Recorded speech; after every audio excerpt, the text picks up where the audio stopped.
大家好，我是小颖。今天我们用紫薯和鸡蛋来做好吃的。首先把洗干净的紫薯去皮，去皮的紫薯大概300克左右，再把它切成薄片。切好之后装入盘中，然后放入锅中，大火蒸15分钟，蒸熟。再准备一个苹果，把苹果核切去，再把它切成小块。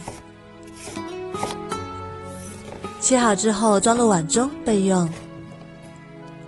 我们的紫薯也已经蒸熟啦，把它取出来，稍微放凉，再打入2颗鸡蛋，加30克白糖，喜欢吃甜的也可以多加一点，然后倒入料理机里，再把切好的苹果也加进来，再加100毫升清水，选择果汁键，打成糊状。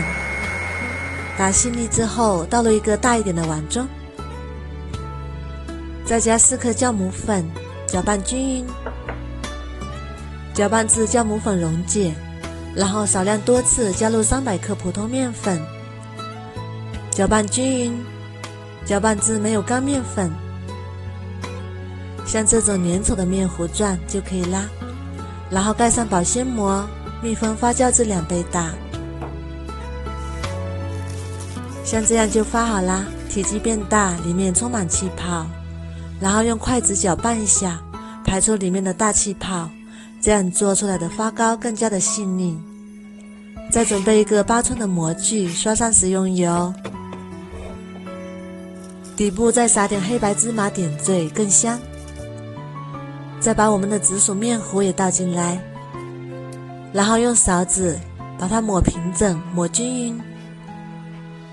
上面再铺上自己喜欢吃的果干，葡萄干或者是红枣，我这里用的是蔓越莓干，然后盖上2次发酵10分钟。像这样体积稍微变大就可以啦。然后冷水上锅，水烧开之后大火蒸30分钟，时间到之后关火再焖5分钟。哇，好香啊！用叉子试一下，出来不粘就已经熟啦。再把它取出来，稍微放凉，再用手压一下边缘，把模具脱掉。香喷喷的紫薯发糕就做好啦。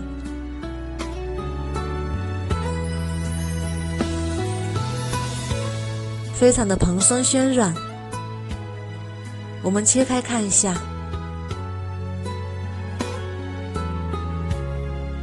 非常的松软，它的口感跟蛋糕一样，一点也不黏。紫薯的营养价值丰富，多吃对身体非常的有益，用它来当早餐也非常的营养美味。还有一点温热的时候放入保鲜袋里，凉了也不会硬。如果你喜欢也试试吧。喜欢我的视频就关注我吧，谢谢您的支持。